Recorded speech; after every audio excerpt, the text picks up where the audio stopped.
partie du conseil scientifique de l'association EQUI, CLB Éducation.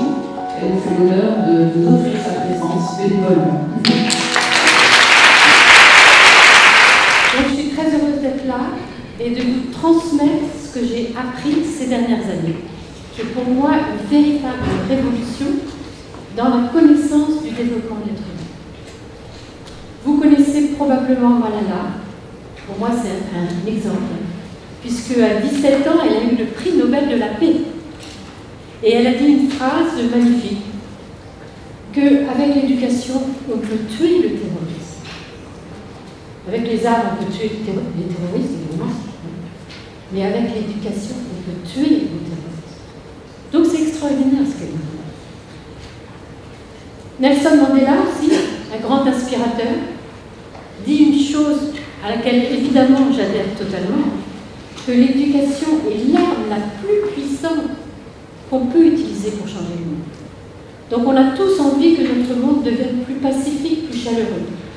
Et bien maintenant, les scientifiques nous disent que si l'éducation est dans un tel sens, eh bien on peut vraiment transformer les êtres humains. Donc c'est ça la révolution qu'apportent les neurosciences affectives et sociales. Et les neurosciences affectives et sociales, c'est une science très très récente, qui date du XXIe siècle. Alors, qu'en est-il de l'éducation, qui est donc la chose la plus importante pour que les êtres humains se développent bien? L'UNICEF nous dit, les dernières statistiques, c'est dramatique, que dans le monde entier, tous les jours, 80% des enfants subissent des humiliations physiques et verbales, aussi bien en famille qu'à l'école, et que par tous les adultes et éducateurs de la santé. Donc vous imaginez que 80% de nos enfants, à l'heure actuelle, subissent des humiliations physiques et verbales dans le monde entier. Pourquoi les adultes se conduisent comme ça avec les enfants? Depuis que l'humanité existe, les adultes ont toujours cru que la bonne éducation, pour que l'enfant se développe bien, pour qu'il apprenne bien, c'était de le dresser. Et donc de lui donner des punitions, de l'humilier verbalement et physiquement. Et les gens pensent que c'est comme ça que l'enfant va bien se développer et qu'il va apprendre bien. Donc moi, en tant que pédiatre, quand je recevais les parents en consultation, je n'en veux absolument pas aux parents de punir leur enfant, puisqu'ils pensent bien faire, ils pensent que c'est comme ça que leur enfant va bien se développer. Eh bien, la révolution qui se passe maintenant au XXIe siècle, c'est que la science nous dit que c'est l'inverse qu'il faut faire. Rebecca Waller, d'Oxford, a fait un bilan de 30 études sur les éducations punitives et sévères. Elle a voulu savoir qu'est-ce que ça donne, les éducations punitives et sévères. Vous voyez, 30 études. Eh bien, elle montre que ce type d'éducation va ne pas du tout améliorer l'enfant. C'est le contraire. Ça va le rendre dur, insensible, non empathique, et ça conduit très très souvent sur des conduites de délinquance, d'agressivité, de vol, de drogue. Donc vous voyez, les études, elles sont faites pour nous montrer que les éducations qui sont punitives font l'inverse de ce que les adultes pensent obtenir. Et ils le pensent en toute bonne foi. Alors, peut-on repenser l'éducation? Oui, à la lumière de ces recherches récentes, ma réponse est évidemment oui. Alors, qu'est-ce que c'est que les neurosciences affectives et sociales? En France, on connaît bien les neurosciences cognitives. Les neurosciences cognitives, c'est tout ce qui se passe au niveau du cerveau, tous les phénomènes intellectuels, c'est-à-dire quand on pense, quand on apprend, quand on mémorise, eh bien, tout ce qui est intellectuel au niveau du cerveau, en France, on connaît bien ça. Mais on connaît très mal les neurosciences affectives et sociales. C'est qu'est-ce qui se passe dans notre cerveau quand on rencontre les autres, quand on éprouve des émotions et des sentiments. Eh bien, c'est ça les neurosciences affectives et sociales. Il y a des chercheurs dans le monde entier qui travaillent sur ces questions-là. Là, je vous montre l'équipe de Los Angeles le laboratoire de neurosciences affectives. Vous voyez que c'est des gens jeunes et qui sont absolument passionnés parce que vous allez voir que ces découvertes sont extraordinaires. Vous voyez que ces jeunes femmes, elles ont l'air très heureuses parce qu'elles font un métier qui est étonnant. Elles découvrent des choses absolument extraordinaires. Là, vous voyez, je vous parlerai de ces 3 jeunes femmes qui ont fait très récemment des découvertes incroyables. Moi, je peux vous assurer qu'à chaque fois que je tire, que je travaille ces recherches-là et que je vois leurs recherches, je suis pleine de reconnaissance et d'admiration pour leur travail, qui est un travail dur, hein, mais qui va faire évoluer l'humanité. Et vous voyez qu'elles sont toutes jeunes. Il y a Laura Bonnar-Melen qui est en Hollande, Sarah Whittel en Australie, et Malin Björnsdotter qui est en Suède. Et je leur suis très très reconnaissante. Là, c'est une génération plus ancienne. Vous avez Bruce McEwen à New York, vous avez Michael Minet à Montréal, Joanne Mulvey à Saint-Louis et Martin Teicher à Harvard. Et il y en a des centaines d'autres actuellement. Là, j'adore passer cette diapo parce que Alan Shore est un des fondateurs des neurosciences affectives et il a une bouille que j'adore, on dirait le professeur Nimbus. Et il a fait des découvertes lui aussi évidemment très étonnantes. Et qu'est-ce qui lui a permis d'être le fondateur et un des fondateurs? C'est qu'il a une formation pluridisciplinaire. Il est en même temps pédiatre, neurologue, psychiatre, biologiste et chimiste. Et donc, il n'a pas du tout d'a priori sur l'être humain. Et donc, ça lui a permis d'avoir une vision très haute de l'être humain. Michael Minet à Montréal, qui est un des fondateurs de l'épigénétique, je vais vous en reparler. Et nous avons un Français qui s'appelle Jean Desetti, qui travaille sur l'empathie. Donc en CNP, l'empathie, c'est au cœur de nos préoccupations. Et il travaille à Chicago depuis, je ne sais pas, 20-25 ans. Alors, qu'est-ce qu'elle nous apprennent, ces neurosciences affectives et sociales? Des choses très importantes. D'abord, que le cerveau de l'enfant est beaucoup, beaucoup plus fragile, malléable et immature que tout ce qu'on pensait jusqu'à présent. Donc ça, c'est très, très important que vous sachiez que l'enfant est un être très fragile, très immature et très malléable. Hein. Les dictateurs le savent très bien, on fait ce qu'on veut d'un enfant. Ils nous disent aussi quelque chose de très important. Moi qui ne suis pas jeune et quand j'ai commencé les études de médecine, on ne savait pas du tout ça. Qu'une grande partie du cerveau est dévolue aux relations sociales. Donc ça vous montre que pour nous, les êtres humains, nos relations sociales sont fondamentales. Donc une grande partie de notre cerveau est dévolue aux relations sociales. Ils nous disent que le cerveau de l'enfant est très très malléable. Et ça, c'est une chose très importante, que l'environnement social, affectif, c'est-à-dire que toutes les relations que l'enfant va avoir, avec les adultes, avec les autres enfants aussi, va agir en profondeur sur le cerveau de façon globale. C'est-à-dire aussi bien sur son cerveau intellectuel que sur le cerveau affectif. Et à tel point que toutes les relations chez l'enfant vont modifier en profondeur son cerveau, elles vont modifier la sécrétion des molécules cérébrales, on a des centaines de molécules dans notre cerveau, ça va modifier le développement des neurones, des cellules cérébrales, la myélinisation, c'est quelque chose qui est sur l'axe des neurones, les synapses, c'est les connexions entre les neurones, les circuits qu'on a au niveau du cerveau, les structures cérébrales, l'expression de certains gènes, les télomères des chromosomes et l'axe qui nous permet de faire face au stress. Donc vous imaginez comme ces recherches sont importantes. Et donc ces chercheurs travaillent sur les molécules cérébrales, sur les circuits, sur les gènes, sur les chromosomes, sur l'axe qui régit le stress. Donc c'est de la science pure et dure. Ils nous disent aussi que le cerveau a besoin de 25 ans pour être mature. Donc vous imaginez que quand on est parent, il faut beaucoup de patience. Il faut avoir beaucoup de compassion et de compréhension de l'enfant petit. Donc il faut 25 ans pour que le cerveau mature. Et que les 5 premières années de la vie, le cerveau est extraordinairement immature. Et que l'enfant n'est pas du tout capable de gérer ses émotions. Ils nous disent que le cerveau de l'enfant est extrêmement fragile, et que toutes les humiliations verbales et physiques vont avoir des effets très nocifs sur le développement du cerveau. Tout ce que je vous dis là, on ne le savait pas au XXe siècle. Donc c'est des choses très récentes. Et ils nous disent aussi quelque chose qui est très important pour la CNV, que l'expression des émotions, elle est capitale. Et elle est très bénéfique parce qu'elle va apaiser notre cerveau émotionnel. Nous avons dans notre cerveau une structure cérébrale très importante qu'on appelle l'amygdale, c'est pas l'amygdale qu'on a dans la gorge, c'est l'amygdale qu'on a dans le cerveau, qui, quand on est stressé, sécrète du cortisol, de l'adrénaline.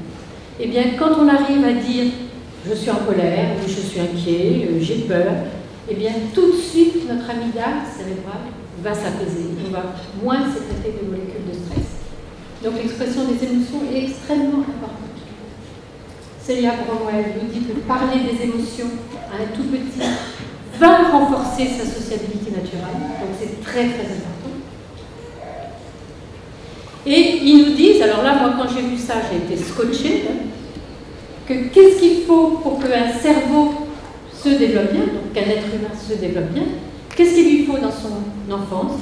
Eh bien maintenant on le sait.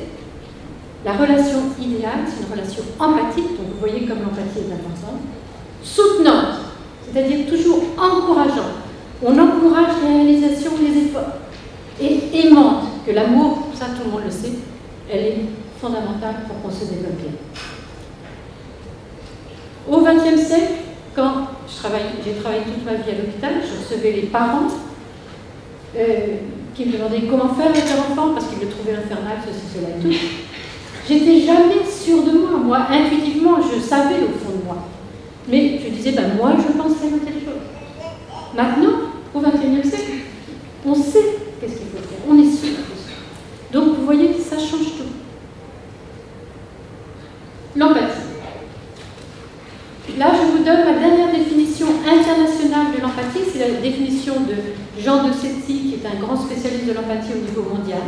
C'est sa définition de 2015, parce que les chercheurs, on évolue tout le temps dans la science, c'est jamais stable.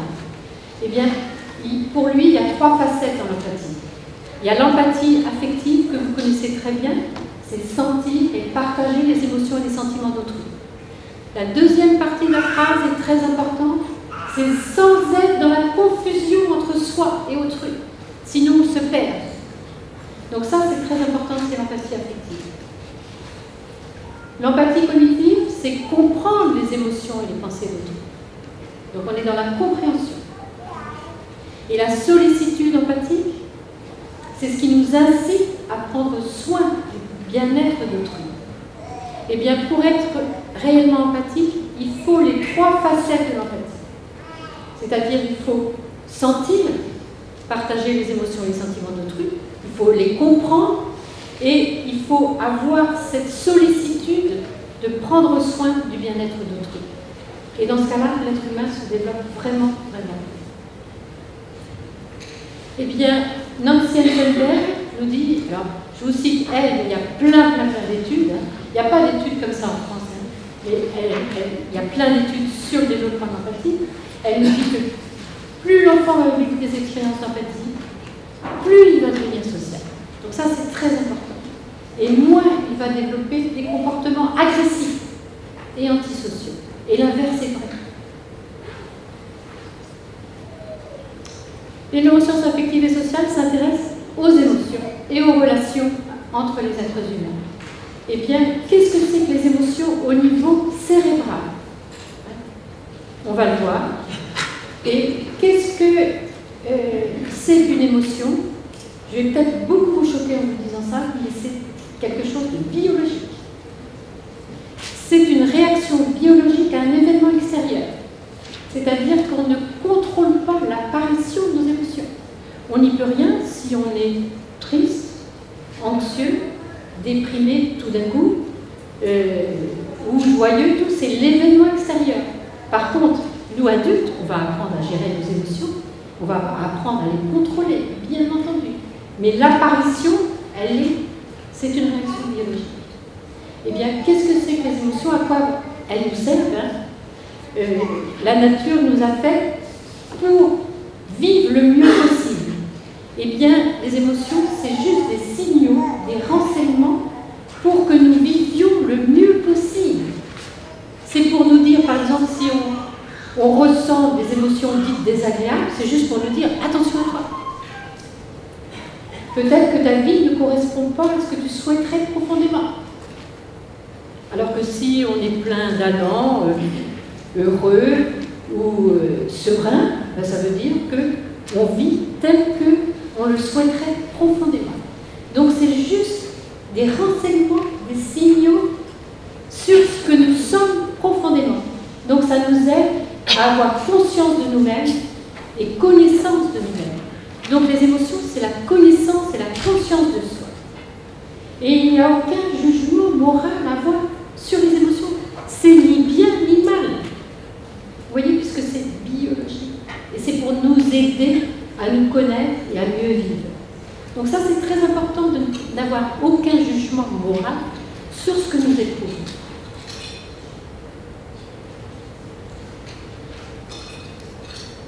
Pour bien vivre, il faut donc être connecté à ces émotions.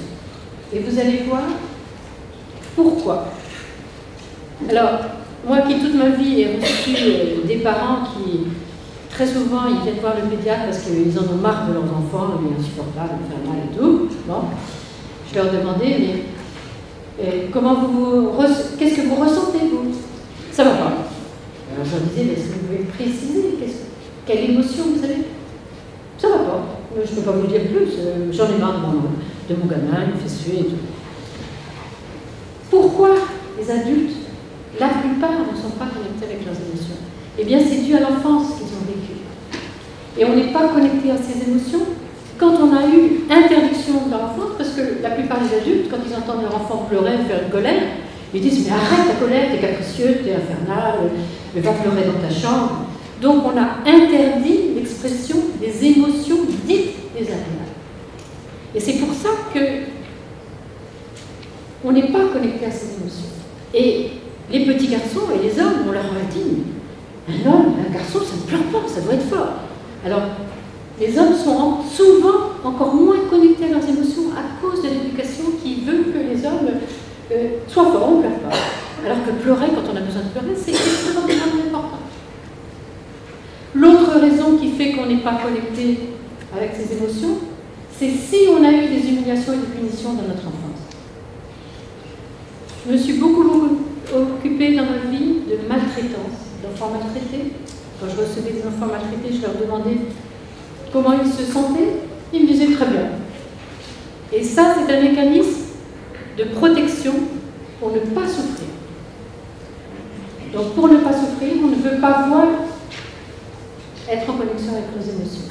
Donc ça, c'est les raisons pour lesquelles on n'est pas connecté. Beaucoup d'adultes actuellement ne sont pas connectés avec leurs émotions.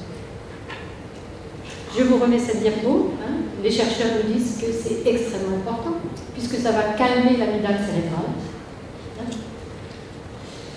Quand est-ce qu'on a connu le circuit cérébral des émotions? C'est très récent. Vous avez probablement entendu parler d'Antonio Damasio. C'est un neurologue qui travaille aux États-Unis et qui a publié un livre qui a fait grand bruit dans le monde entier. Et c'était un tacle pour nous Français, puisqu'il a écrit son livre, le titre c'était L'erreur de Descartes. Eh bien, c'est un des premiers à avoir décrit le circuit cérébral des émotions.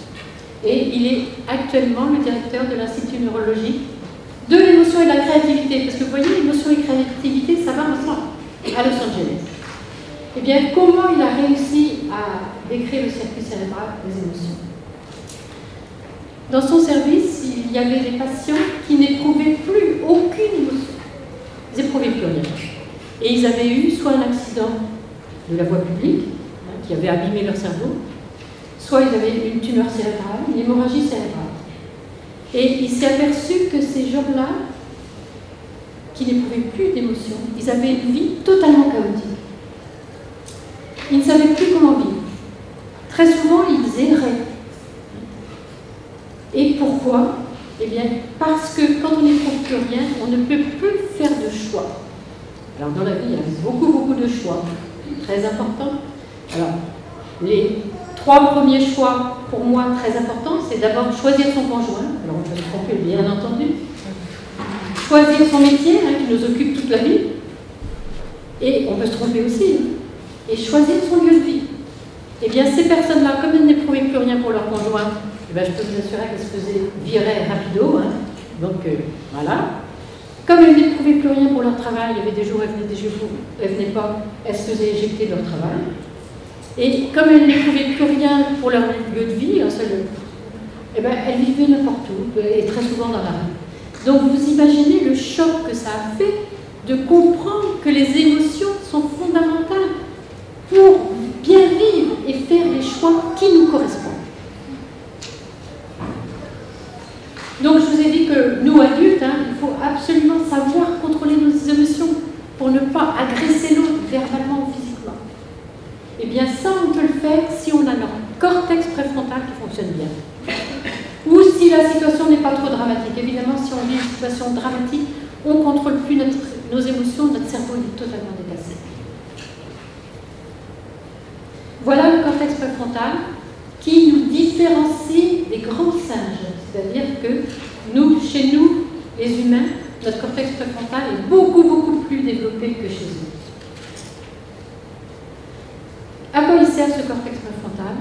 Il nous permet de nous calmer et de prendre les bonnes décisions face aux émotions que nous éprouvons.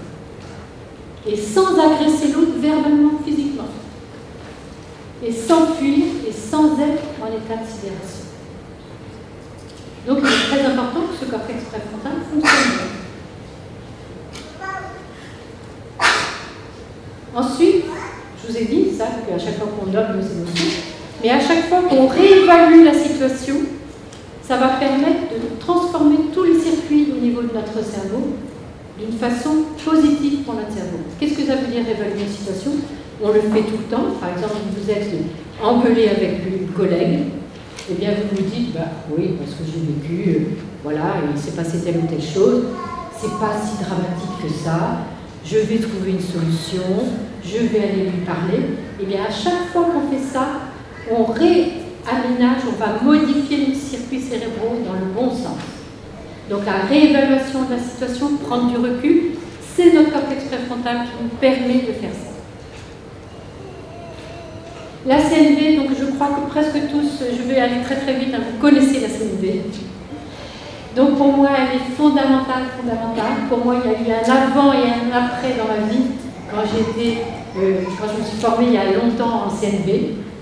Et elle a pour but cette qualité de relation avec les autres. Et de parler de façon bienveillante et empathique.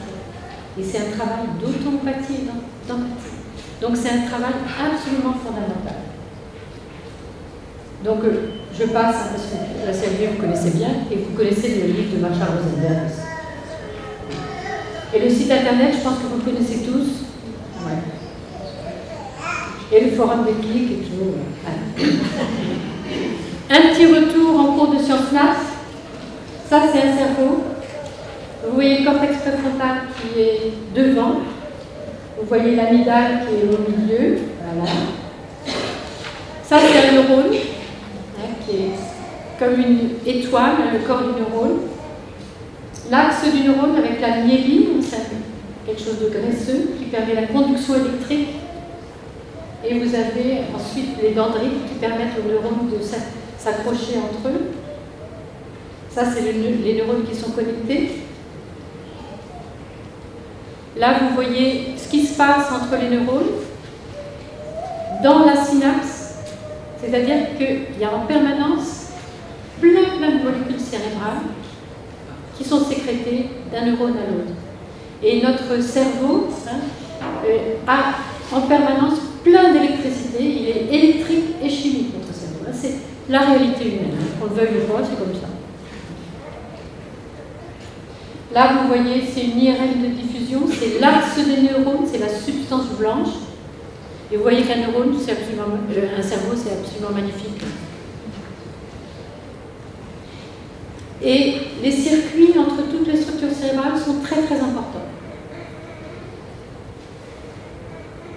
Très schématiquement, on a 3 cerveaux, un cerveau supérieur, un cerveau émotionnel, un cerveau archaïque. Mais ça va toujours être les circuits qui vont être très importants entre tous ces cerveaux-là. Le cerveau archaïque, il est là pour notre survie. On l'a en commun avec les reptiles et les poissons. Et il déclenche des réactions d'agressivité, d'agression, d'attaque, de fuite ou de sidération. On l'a toujours, ce cerveau-là. Hein, il est au fond de notre cerveau. Il est là pour notre survie. Le cerveau émotionnel, c'est le cerveau qui nous permet d'éprouver des émotions. Et vous avez le cerveau supérieur. Le cerveau émotionnel, on l'a en commun avec les mammifères. Donc tous les mammifères éprouvent des émotions comme nous. Et le cerveau supérieur, on l'a en commun avec les primates, mais je vous ai dit, notre cortex préfrontal est beaucoup plus développé que chez les primates. Notre cerveau supérieur, il nous permet quoi? La conscience, hein, très important, le langage, les capacités d'apprentissage sensorielles, la motricité, la présence dans l'espace. Il y a aussi quelque chose de très important, c'est la notion de l'espace et du temps, hein, qui est une capacité cérébrale que les enfants petits n'ont pas encore. Et dans ce cerveau supérieur, le lobe préfrontal est très important. Parce que c'est lui qui nous permet vraiment d'être humain, c'est-à-dire de réfléchir, de raisonner, d'être créatif, d'imaginer, de résoudre des problèmes, de planifier, d'avoir conscience de soi et l'empathie. Donc ce lobe préfrontal, il est très important. Eh bien, ce que nous disent les chercheurs, c'est très important. C'est l'enfance qu'on a eue qui va faire que ce lobe préfrontal va bien se développer ou non. Donc vous voyez comme c'est important. Alors, tout de suite, je vous dis que notre cerveau est malléable, il est plastique jusqu'à la fin de notre vie. Jusqu'à la fin de notre vie, tout ce qu'on vit transforme en permanence notre cerveau. Mais la très grande particularité de l'enfant, c'est que l'enfant a un cerveau beaucoup plus malléable que le nôtre. Les 2 premières années de la vie, durant la grossesse et les 2 premières années de la vie, le cerveau est extraordinairement malléable. Extraordinairement malléable. Mais il reste malléable toute l'enfance et l'adolescence.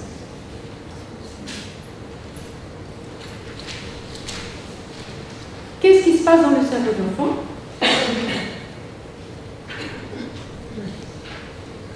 L'ultime étape du développement du cerveau, ça va être le cortex orbitofrontal, qu'on a au-dessus de nos orbites.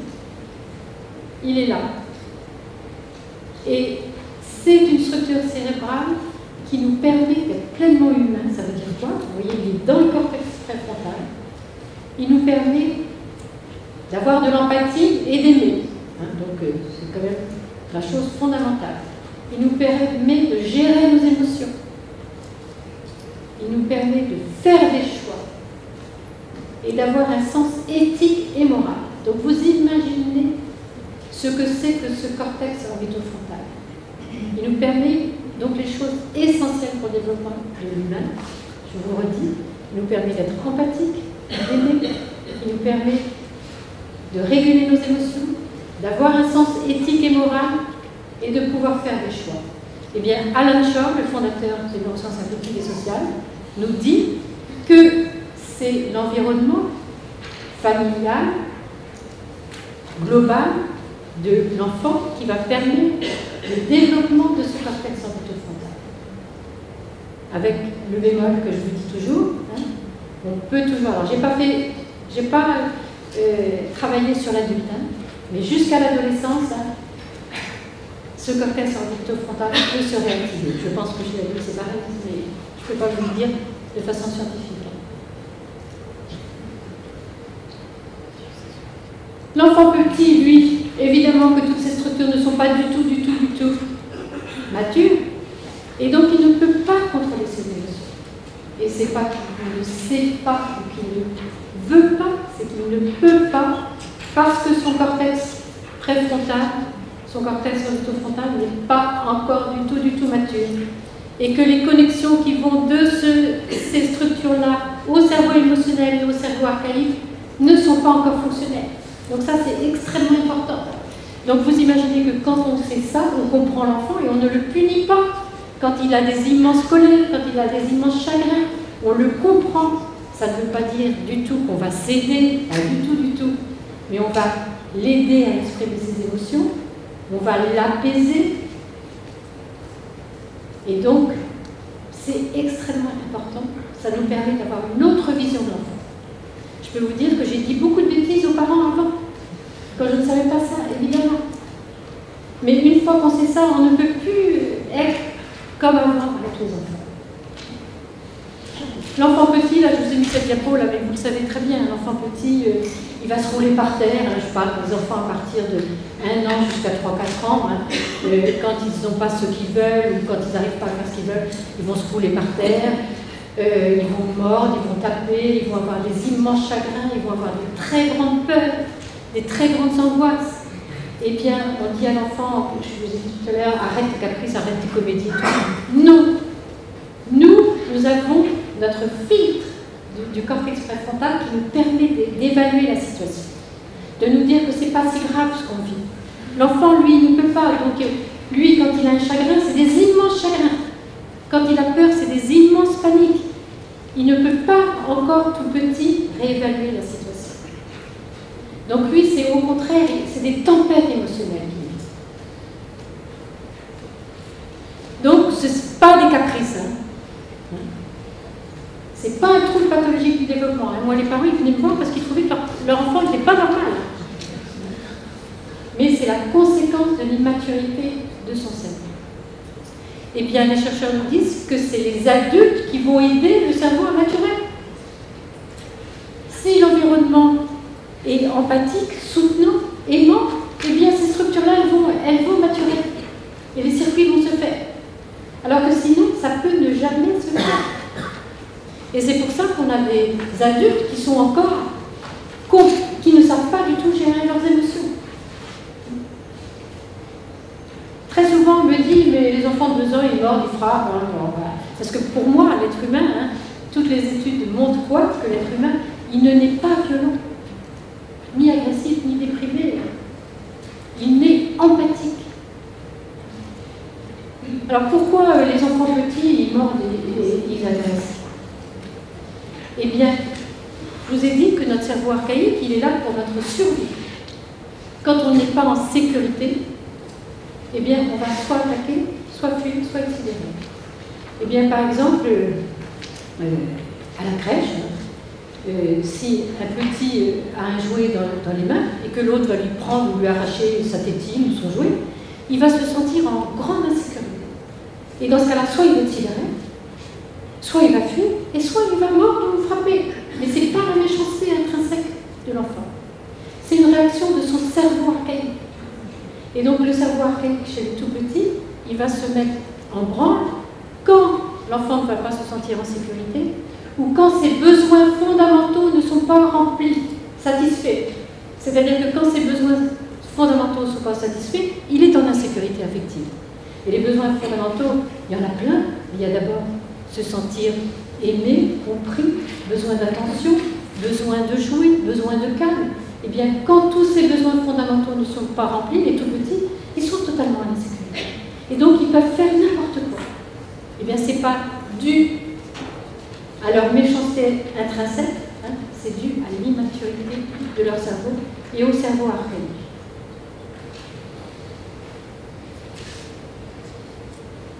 La partie du cerveau qui va contrôler nos impulsions, donc le cerveau archaïque et le cerveau émotionnel, il va commencer à mûrir entre 5 et 7 ans. Ça, on le sait depuis très longtemps. À l'âge de raison, on a toujours dit que c'était 7 ans. Mais ce qu'on ne savait pas, c'était en fonction de l'attitude de l'entourage. En dessous de 5 ans, c'est le cerveau archaïque et qui domine l'enfant. Donc vous voyez, ça nous donne une vision tout à fait autre de l'enfant petit. on n'apaise pas l'enfant, quand on ne va pas le consoler, hein, il y a des molécules de stress, cortisol, adrénaline, qui sont très toxiques pour son cerveau en développement. On sait maintenant que quand on est empathique, qu'on aide l'enfant à exprimer ses émotions et qu'on l'apaise, on va faire maturer son cerveau, je vous l'ai dit déjà. Eh bien, ce moment de la vie, de la petite enfance, qui est tellement difficile et compliqué pour l'adulte, hein. C'est très compliqué un petit enfant, parce que justement il a ses tempêtes émotionnelles et ses réactions archaïques, primitives. Eh bien, ça ne va pas durer si on ne le réprimande pas, si on ne le menace pas, si on ne le punit pas, si on ne s'énerve pas. Donc je vous ai dit qu'il ne s'agit pas de céder du tout, je ne suis pas du tout pour une éducation laxiste. Hein. Je suis pour que l'adulte soit un vrai adulte, qui transmette des valeurs, qui mette un cadre, qui mette des limites, qui sache dire non. Mais il le fait en comprenant l'enfant et en lui faisant toujours confiance, en disant ben oui, là, tu as tapé ou tu as frappé, mais je te fais confiance, tu vas apprendre à ne plus le faire et je vais t'aider. Donc vous voyez, c'est ça être soutenu. Mais on ne le punit pas, on ne lui dit pas tu n'es pas gentil, tu es méchant ou c'est pas bien. Si moi je vous dis vous n'êtes pas gentil, vous n'êtes pas bien, c'est une humiliation verbale. Et ça, je peux vous dire que j'ai beaucoup travaillé en crèche avec les professionnels de la petite enfance. Les enfants entendent en permanence c'est pas bien, t'es pas gentil, t'es méchant. Et ça, c'est des humiliations verbales. L'attitude globale de l'adulte, hein, je vous parle de l'attitude idéale, hein, c'est une attitude douce, tendre, chaleureuse, avec un ton le ton de voix est très important, le regard très important, les gestes très importants. Et donc c'est tout ça qui fait maturer les lobes frontaux.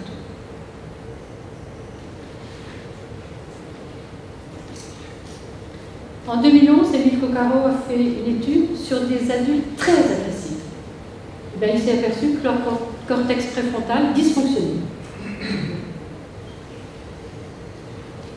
Alan Shore, je reviens à lui, c'est lui qui a dit que la maturation de ce cortex orbitofrontal si important va dépendre de l'entourage de l'enfant.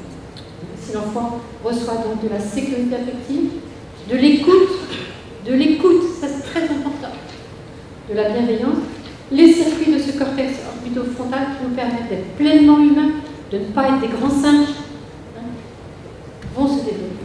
Et l'inverse est vrai. Si l'enfant ne reçoit pas ça, toutes ces parties cérébrales qui sont très importantes ne se développent pas. Sarah Whittel, et je lui suis extraordinairement reconnaissante, parce que toujours on m'interroge là-dessus, mais comment on fait si, étant donné que on me dit je ne savais pas tout ça, donc mon enfant, je l'ai puni, je lui ai dit ceci, cela. Je leur dis, écoutez, ça peut toujours redémarrer. Et grâce à Sarah Whittel, en 2014, donc vous voyez, c'est très récent, elle a montré que quand la mère, alors moi ça m'agace parce que c'est toujours avec les mères, je pense que si les pères avaient cette attitude-là, ça serait pareil. Si les enseignants avaient cette attitude-là, ça serait pareil. Si n'importe quel adulte avait cette attitude-là, ça serait pareil.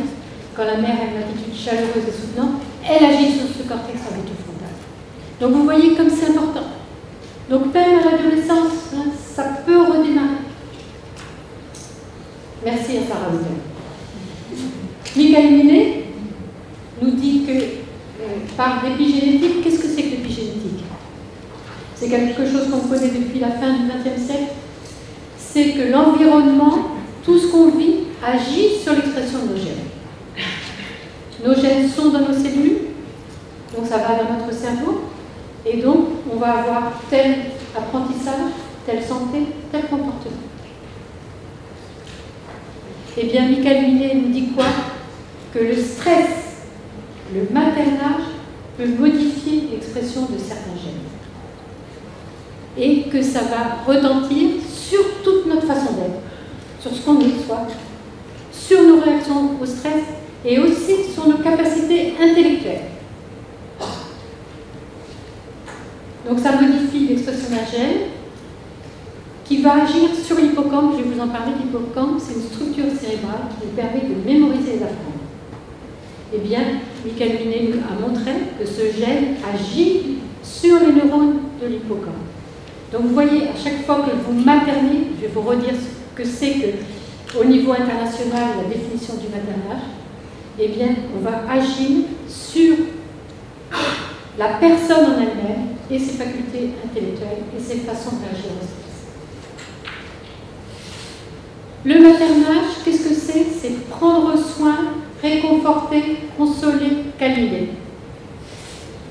Ce n'est pas réservé aux femmes, aux mères. Les hommes, hein, là je vois les hommes, ils sont toujours en minorité, hein. Les hommes sont tout à fait aussi capables de materner que les femmes. Ils ont cette capacité-là en eux. Et le maternage n'est pas réservé aux bébés. À n'importe quel âge, l'être humain peut avoir besoin d'être materné. Eh bien, qu'est-ce que les chercheurs nous disent? Que le maternage a des effets très positifs sur la maturation du cerveau, des lobes frontaux et des circuits cérébraux. Et donc, ça va agir sur les capacités intellectuelles et affectives. Ils nous disent aussi que le maternage agit sur la sécrétion d'une molécule très importante qui s'appelle le BDNF, qui est un facteur de croissance des neurones. Donc, vous voyez qu'à chaque fois que vous prenez soin d'un enfant, que vous le sécurisez, que vous le consolez, vous agissez sur le développement de son cerveau, de ses neurones. Cette toute jeune femme, en 2014, hein, là aussi je suis toujours très reconnaissante, elle montre que quand on a un contact doux, tendre, respectueux avec les enfants, ça fait maturer globalement le cerveau. Donc vous voyez, quand je vous parle des gestes, ne pas oublier qu'on a besoin de contact affectueux. C'est vital pour les êtres humains. Il n'y a pas que la parole. La parole, les psys nous ont dit l'importance de la parole. Bien entendu, la parole est importante. Mais les gestes, le contact est extrêmement important. Donc, merci à Maline et merci à Tsetsuo Kida, chercheur japonais. Donc, vous voyez, c'est dans le monde entier que ce contact doux et respectueux va activer ce cortex préfrontal, hein, qui nous permet de ne pas être des grands singes. Hein, je le répète parce que c'est très important. Ruth Feldman, c'est une très grande spécialiste mondiale de l'ocytocine. Vous avez probablement entendu parler de cette molécule qui est extraordinaire. Eh bien, le maternage va faire sécréter l'ocytocine. À quoi elle sert cette ocytocine? Eh bien, c'est elle qui nous permet d'être empathique, c'est-à-dire de percevoir les émotions. Si on n'a pas d'ocytocine, on ne peut pas être empathique. Vous voyez, c'est des phénomènes biotiques. Nous sommes des êtres à la fois biologiques, émotionnels, intellectuels. Et il n'y a pas de... On est une unité. Et tout est imbriqué. L'ocytocine, c'est la molécule de l'amitié et de l'amour. Si on n'a pas d'ocytocine, on ne peut pas aimer. Et je peux vous assurer que le nombre de parents qui m'ont dit « Je ne sais pas ce que c'est qu'aimer. Personne ne m'a jamais aimé, je ne sais pas ce que c'est. Je ne peux pas aimer mon enfant, je ne sais pas ce que c'est. » C'est une molécule qui procure du bien-être et ça diminue le stress et c'est un puissant anxiolytique. Donc c'est une molécule très importante. Eh bien, quand est-ce qu'on peut remplir notre réservoir d'ocytocine? Il y a plein de circonstances. Ah, je vais vous le dire après. Donc l'ocytocine, elle agit sur le cortex orbitofrontal. Je vous ai dit, le cortex orbitofrontal nous permet d'être empathique, d'aimer. Eh bien, l'ocytocine agit sur ce cortex orbitofrontal. Et ensuite, les yeux sont la seule émanation directe du cerveau. Les yeux, c'est notre cerveau. C'est pour ça que l'expression des yeux est si importante. On sent si une personne nous aime, nous accueille ou pas, par l'expression des yeux. Et vous ne pouvez pas savoir le nombre d'enfants que j'ai reçus en consultation en me disant « Mais la maîtresse ou les parents me font les gros yeux. » Faire les gros yeux à un enfant, c'est un stress énorme. Donc avoir un regard bienveillant, ça fait sécréter l'ocytocine. L'ocytocine aide à décrypter l'expression des yeux et du visage. Il y a énormément d'études avec de l'ocytocine en intranasal. Pour l'instant, c'est en expérimentation, on met de l'ocytocine en intranasal, ça va directement au cerveau, et bien on voit que les personnes qui reçoivent de l'ocytocine en intranasal savent mieux décrypter les émotions et l'expression du visage de la personne qui est devant elle. L'ocytocine, s'il y a des professionnels de l'enfance ici, ils savent ce que c'est que l'attachement sécurisé décrit par Bowlby. On sait que pour qu'un enfant se développe bien, il faut un attachement sécurisé. Eh bien, c'est l'ocytocine qui nous permet, en favorisant l'empathie, qui aide à développer cet attachement sécurisé. Pourquoi? Parce que c'est l'ocytocine qui nous permet de décrypter les émotions de l'enfant, de les interpréter correctement, et ensuite d'y répondre rapidement et de façon appropriée. Eh bien, quand on a reçu l'ocytocine et qu'on est empathique, on va créer chez l'enfant cet attachement sécurisé qui est si important pour son développement. Eh bien, quand est-ce que cette ocytocine est sécrétée? Dans plein de circonstances. Donc, quand on n'en a pas reçu durant son enfance, et c'est 80% à peu près des personnes, on peut remplir son réservoir d'ocytocine. C'est-à-dire qu'à chaque fois qu'on a une interaction harmonieuse avec quelqu'un, qu'on est dans une ambiance chaleureuse, qu'on a une conversation agréable, qu'on a du plaisir avec quelqu'un, l'échange bienveillant du regard dans la situation d'ocytocine. Et à chaque fois, c'est réciproque. Donc vous voyez, il y a plein d'occasions d'avoir de l'ocytocine. Elle est sécrétée aussi à chaque fois qu'il y a une stimulation sensorielle agréable. Quand on dit à quelqu'un des choses, des mots doux, agréables, eh bien, ça remplit son réservoir d'ocytocine. Et toujours dans la réciprocité, c'est-à-dire que la personne qui est bienveillante, empathique, chaleureuse, aimante, elle sécrète de l'ocytocine, et celle qui reçoit sécrète de l'ocytocine. Donc ça fait toujours du bien d'être empathique, bienveillante et chaleureuse. Donc ça, c'est très important à comprendre. Le contact tendre, les caresses, les baisers, l'orgasme, l'accouchement, les femmes quand elles accouchent sécrètent énormément d'ocytocine. La tétée, à chaque fois que l'enfant tète, il y a la sécrétion d'ocytocine. L'eau chaude, parce que l'eau chaude, c'est agréable. Voilà. Donc vous voyez, quand on n'a pas reçu d'empathie pendant son enfance, et je vous dis, c'est 80% des personnes, on peut remplir son réservoir d'ocytocine en favorisant les relations avec des personnes agréables et bienveillantes, et en fuyant les relations toxiques. L'ocytocine permet la sécrétion de plusieurs autres molécules très importantes, la dopamine, et la dopamine, c'est ce qui nous donne du plaisir à vivre, de la créativité. Les endorphines, c'est de l'opium. Et la sérotonine, c'est un stabilisant de l'humeur. Eh bien, pour avoir ces molécules, d'être motivé et créatif, il faut avoir d'abord de l'ocytocine. C'est l'ocytocine qui permet la sécrétion de ces trois molécules. Donc vous voyez, comme l'ocytocine est primordiale toujours. L'ocytocine, quand on sait ça, vous imaginez bien qu'elle a des grandes applications sociales. Elle réduit l'anxiété, l'appréhension sociale, elle contribue au lien social, la cohésion du groupe, et elle favorise la coopération de l'individu. Et je peux vous assurer, vous allez sur Internet, il y a des milliers d'études sur l'ocytocine. Ça, c'est une étude que je viens de découvrir en avril 2016, dans une grande revue scientifique qui nous dit que quand les parents encouragent leur enfant, eh bien, ça fait augmenter la substance grise de l'insulage. Je vous en ai pas parlé, c'est une substance, une structure cérébrale qui est très importante pour les compétences sociales, l'empathie, l'estime de soi, la motivation, le bien-être physique et émotionnel. Donc les encouragements, soutenir les efforts, les réalisations, c'est extrêmement important. Ce n'est pas les compliments, ça n'a rien à voir avec les compliments, c'est soutenir l'effort, encourager. Vous voyez, avril 2016. Tous les grands pédagogues le savent, n'est-ce pas? Tout ça, intuitivement, on le savait, on le portait en nous, n'est-ce pas? Mais d'avoir les preuves scientifiques, ça permet que beaucoup de gens qui nous disaient qu'on était des bisounours comprennent que non, c'est ça qui favorise le développement de l'être humain. Donc c'est pour ça que j'ai tellement de plaisir à vous transmettre ça. Par contre, à chaque fois qu'on stresse l'enfant, eh bien, il n'y a plus de sécrétion d'ocytocine. Et dans ce cas-là, il n'y a plus d'empathie, n'y a plus de motivation, parce qu'il n'y a plus de dopamine, il n'y a plus de plaisir à vivre. Vous imaginez, il n'y a plus de plaisir à vivre. Il n'y a plus d'endorphine, donc il n'y a plus de bien-être. Et il n'y a plus de sérotonine, le stabilisant de l'humeur.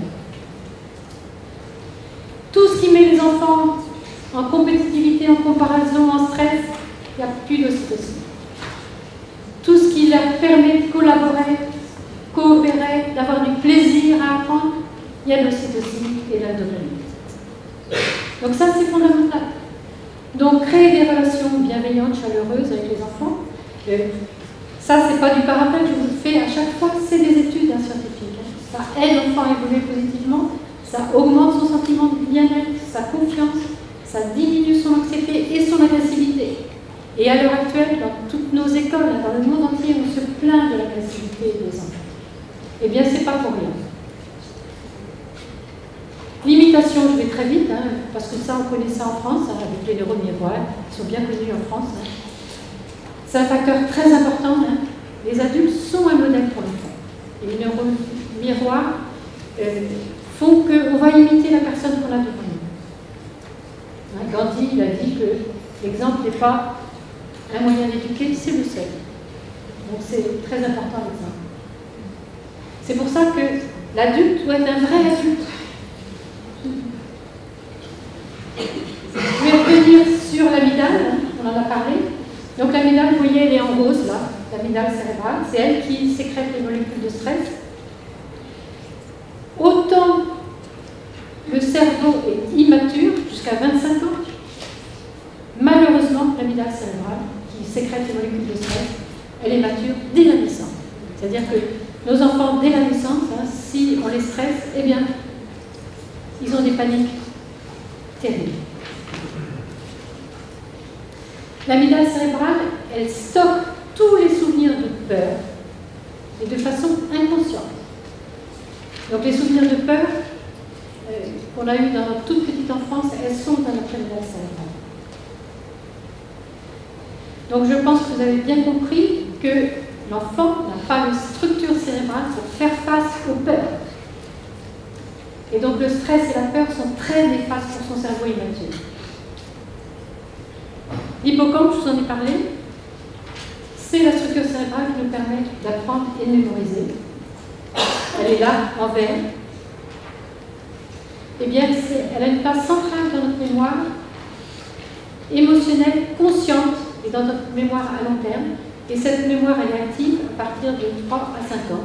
Et c'est pour ça aussi qu'on ne se souvient pas de notre petite enfance, que l'hippocampe n'est pas encore développé. Eh bien, Joan Luby a montré, alors c'est encore avec les mères, que si la mère soutient et encourage son enfant, quand il est petit, son hippocampe va augmenter de volume. Mais si les enseignants font ça, je pense que c'est la même chose. Voilà.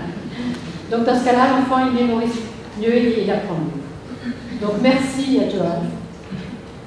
Merci à Martin Teicher, qui travaille à Harvard, qui a montré que la maltraitance verbale et physique va diminuer le volume de l'hippocampe. Donc quand les enseignants disent à l'enfant, quand les parents disent à l'enfant, tu es nul, tu es incapable, tu n'apprends rien, tu ne vas pas réussir, eh bien, ils empêchent l'enfant d'apprendre et de mémoriser. Donc merci à Martin Teicher. Le cortisol, qui est sécrété quand on est stressé, peut attaquer les neurones de l'hippocampe et les détruire. Donc vous imaginez que dans ce cas-là, on ne peut plus apprendre. Qu'est-ce qui se passe? Nous, pédiatres, on reçoit beaucoup d'enfants en consultation qui ne veulent plus aller à l'école. Eh bien, quand on les humilie, t'es nul, c'est pas bon et tout, il apprend mal.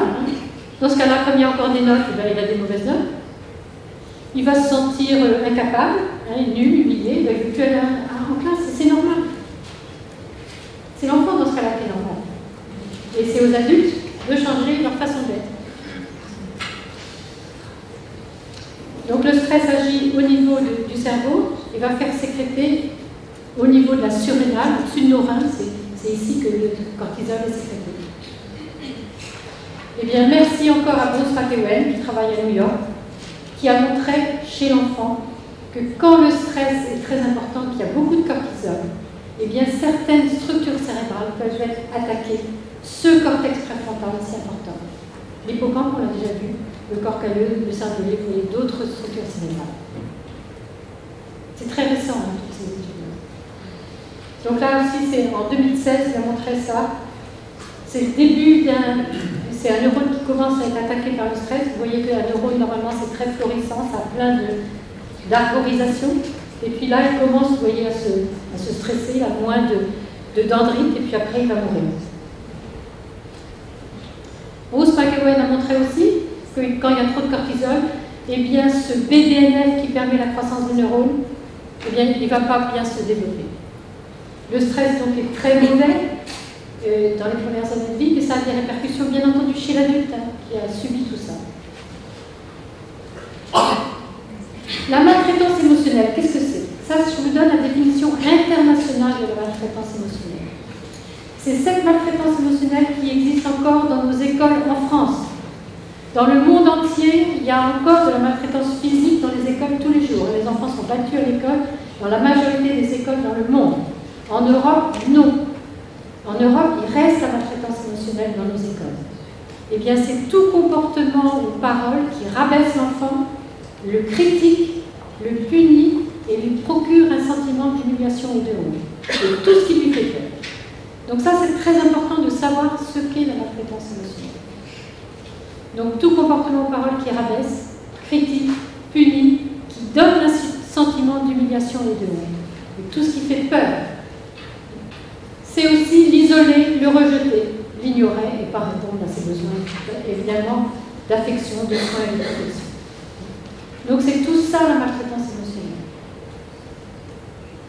Eh bien, un grand merci à cette toute jeune chercheuse. 2010-2014, cette Hollandaise, elle a montré que la maltraitance émotionnelle diminue le volume du cortex orbitofrontal. Je vous redis que le cortex orbitofrontal, c'est ce qui nous permet d'être empathique, d'aimer, de faire des choix, de réguler nos émotions et d'avoir un sens éthique et moral. On se plaint en permanence que dans nos sociétés, il y a plein de gens qui n'ont plus de sens éthique et moral. Eh bien, c'est dû à tout ça. Donc, vous voyez comme l'empathie est importante. Ça m'a beaucoup interrogée. Moi, j'ai connu ça. Et je me suis dit, mais pourquoi on va, à des tout petits, leur raconter des histoires qui leur font peur? Vous ne pouvez pas savoir le nombre d'enfants que moi j'ai reçus en consultation, des tout petits de 2 ans, 3 ans, qui ne voulaient plus aller dans leur chambre se coucher, parce qu'il y avait des monstres et des sorcières. Et comme ils n'ont pas le cortex préfrontal développé, ils ne peuvent pas faire face à ça. C'est des vraies paniques. Et les parents disent, mais c'est rien, ça n'existe pas. Mais pour eux, c'est des vraies paniques. Ils ne peuvent pas réévaluer la situation. Ils n'ont pas la capacité de réévaluer la situation, de prendre de la distance. Donc moi, je ne suis pas du tout contre toutes les histoires ensuite de loups, de sorcières, de monstres, après 5-6 ans. Pas du tout, au contraire. C'est extrêmement important. Ça permet de construire l'enfant. Et chez les tout petits, moi, là, j'y arrive plus. Moi, j'ai 4 petits-enfants et je peux vous dire que je ne leur raconte pas d'histoires de loups, de monstres et de sorcières. Les paroles blessantes et humiliantes ont des répercussions désastreuses sur l'enfant. Il nous dit, Martin Teicher de Harvard, que la maltraitance émotionnelle durant l'enfance, ça donne beaucoup d'anxiété chez l'adulte, chez l'enfant mais chez l'adulte. Les troubles dissociatifs, c'est-à-dire de la dépersonnalisation, des troubles de l'identité, des dépressions, des manifestations d'agressivité. Ça donne aussi, ça altère le fonctionnement de circuits dans le cerveau qui permet de comprendre le langage. Donc beaucoup d'enseignants se disent, mais pourquoi cet enfant-là, il ne comprend pas? Ben, parce qu'on lui dit tout le temps qu'il est nul, qu'il est incapable, et qu'il n'est pas bon, et on lui met des mauvaises notes. Ben, il ne peut pas comprendre ce qu'on lui dit, parce que ça altère les circuits du langage. Et puis ça donne des somatisations, c'est-à-dire que le corps va se mettre à devenir malade, et puis des troubles anxieux, et des dépressions aussi. Des dépressions chez l'enfant et chez l'adulte. Là, plusieurs études ont montré que les paroles blessantes, elles sont associées à des risques de délinquance, d'agressivité, des troubles de la personnalité. Les corrections avec les ceintures, je peux vous dire que beaucoup de gens sont étonnés quand je mets cette diapo-là, mais je peux vous dire que c'est fait encore quotidiennement par énormément de parents en France. Il y a 2 enfants qui meurent par jour en France de maltraitance. Donc, vous entendez une fois, de temps en temps, parler par les journalistes d'un enfant qui meurt, mais je peux vous assurer que nous, pédiatres, on le sait depuis toujours, il y a 2 enfants qui meurent par jour de maltraitance. Donc, ce n'est pas un petit problème. Moi, j'ai reçu en consultation toutes les catégories sociales. J'ai vu des grands chefs d'entreprise qui m'ont dit, moi, j'ai été élevé avec des coups de ceinture par mon père, et moi, je fais la même chose avec mes enfants, parce qu'ils m'ont dit que c'était comme ça qu'on élevait des enfants. Donc, Tomoda, qui est chercheur à Harvard, a voulu étudier qu'est-ce que ça faisait de recevoir un coup de ceinture 1 fois par mois pendant 3 ans. Eh bien, ça va diminuer le cortex préfrontal. Les punitions corporelles, ça va diminuer le cortex orbitofrontal encore. Cette Canadienne, et je lui en suis très reconnaissante, mais il y a des centaines d'études sur les fessées et les gifles, il n'y en a aucune en France, qui montrent que les gifles et les fessées donnent des troubles de l'humeur, dépression, manie, troubles anxieux, dépendance à l'alcool, aux drogues, des troubles de la personnalité. Donc, dans le monde entier, on sait ce que donnent les fessées et les gifles. Vous connaissez peut-être cette phrase-là que moi j'adore. Pourquoi on n'a pas le droit de frapper, si vous frappez une collègue, vous pouvez passer au tribunal. Quand on frappe un animal, on n'a pas le droit non plus, c'est de la cruauté. Mais on a le droit de frapper un enfant, on dit que c'est de l'éducation. Et pour moi, c'est un scandale. En 2016, il y a 49 pays dans le monde qui ont une loi contre les punitions corporelles, les humiliations, à l'encontre des enfants, 30 pays européens. On ne l'a pas encore en France, c'est en cours, mais ce n'est pas encore acté. Il y a eu quelque chose là, il y a une dizaine de jours, mais ce n'est pas encore acté. Il faut que ça repasse devant l'Assemblée nationale, il faut que ça repasse devant le Sénat, donc c'est en cours. Et pour moi, on n'est pas encore du tout le pays des droits de l'enfant. Les derniers sondages des Français, 80% des Français sont contre cette loi.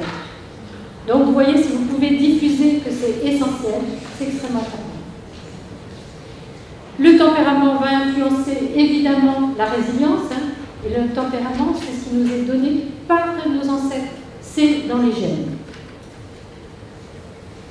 On sait aussi qu'il y a des gènes qui sont facteurs de résilience ou pas.